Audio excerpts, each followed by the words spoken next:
I won't presume to tell you what to do, but I think it's something you ought to consider. Thank you, gentlemen. Thank you, ladies.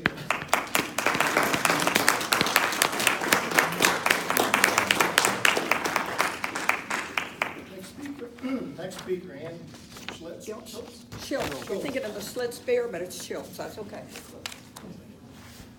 I'm Ann Schultz. I live at 1220 Dendron. I'm going to go back and forth because this woman doesn't have very good ears. I'll tell them, but I'll also tell you. Besides, where's my good eye candy? You didn't bring all those good firemen in here tonight, but a couple over there. All right. I want to say I hope you had an opportunity to read Councilman Steve Fortenberry's article in the Sunday paper, because councilman, basically you are good people, but you're making some very bad decisions for us. You're hurting us and your community, and it makes me sad and it makes me mad, because I love this community. And Mr. Fortenberry put it on the line, and we're all going to put it on the line again tonight. This community, if you look at the schematic, it is residents, then it's council, and then it's government below that. And right now, the tail is wagging the dog. And we don't like it because you're hurting your home, your place. And I think you need to think about it just a little bit. Now, you took an oath. We heard that oath tonight that was taken. We heard that oath tonight was taken. You all took that oath. I feel very sad that some of you have broken that oath. Think about it a little bit. You've broken that oath to serve our city. You fired our city attorney. You bought out the city manager. No valid reason given. That shocked me when I didn't hear. If they had done something improper, hey, I would be supportive. I'm not when that happens. And I see people who were very good before gone. You hired a new city attorney who, among other statements, said, and it bothered me, he said he was here to protect our council.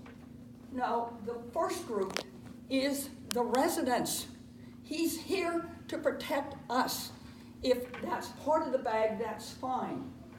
If you've done something improper, it's called an apology. You make an apology, or you say, I made a mistake. We all make mistakes. Hey, I have to, the geese all the time, I'm having to say, I'm sorry, geese, I did it again, right? He's still with me. What can I say? May kill me, but he's not going to divorce me.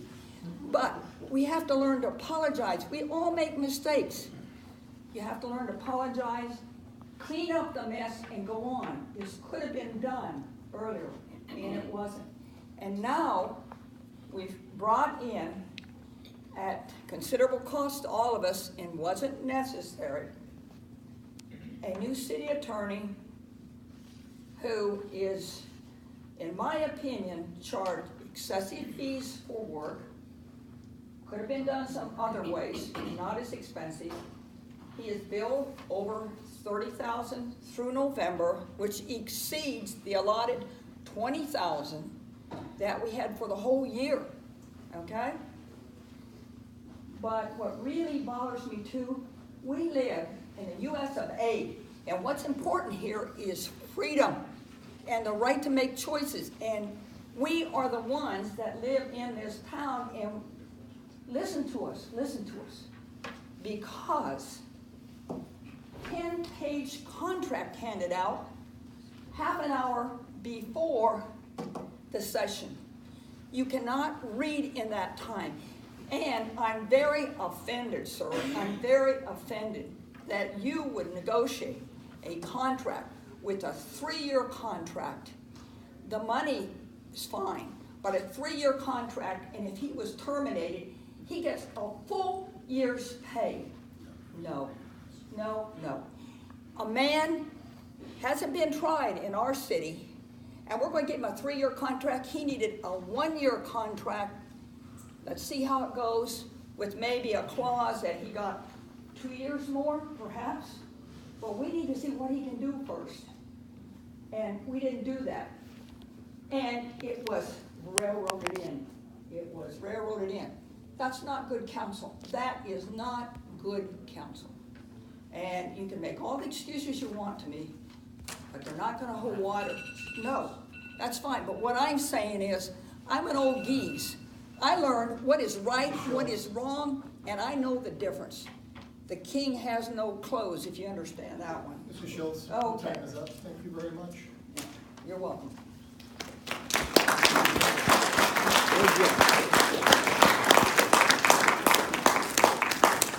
Next one, Bob Potter.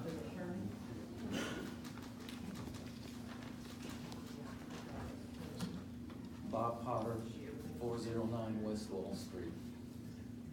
At the December 17th council meeting, the council voted on a new city manager contract. Apparently, the 10-page contract was provided to the council members 30 minutes before the meeting.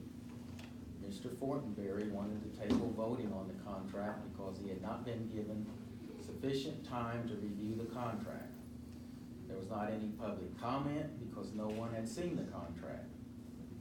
After the meeting, I asked the mayor if he had read the contract and when he got it. The mayor responded he had received the contract 30 minutes before the meeting and that he was a fast reader and that he had in fact read the contract. I entered the council chambers 20 minutes before the meeting. The mayor was visiting with other people in the council chambers. Mr. Mayor, based on what you told me, you must really be a fast reader, as you would have had to read and fully comprehend the 10-page contract in 10 minutes or less.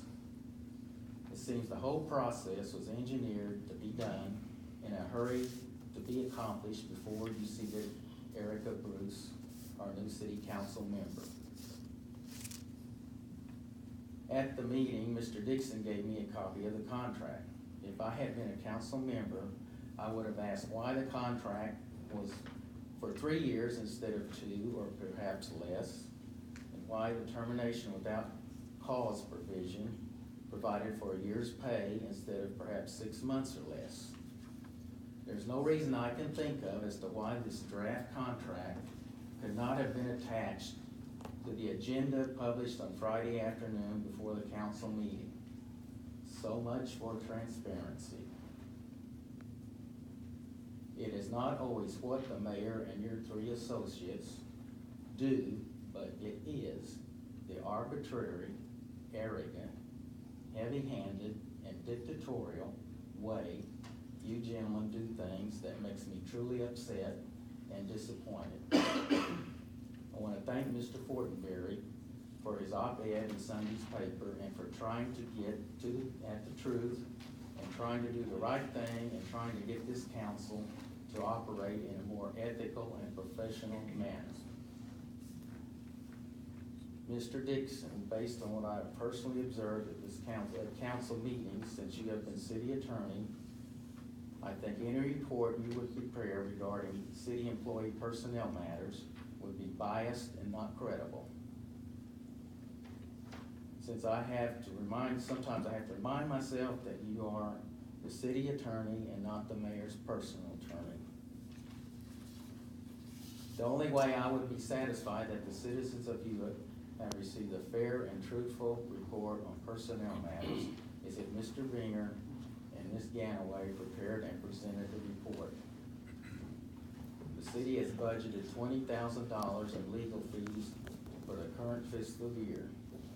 Mr. Dixon, from September to November, the city's paid you $32,750 for 131 hours of work. Mr. Dixon, your hourly rate is $250 an hour, and it is 40% higher than Mr. Binger's rate of $175 an hour. Mr. Binger's bill for the same number of hours would have been $22,925, or almost $10,000 less than you have billed. This council agonized over whether the city could afford to give city employees a raise after they had received no raise the previous year and their insurance premiums were increased, resulting in a pay cut. At the same time, a majority of this council seems to have no concern on how much money the city spends on legal fees. Thank you. Mr. Potter, we thank you for your presentation.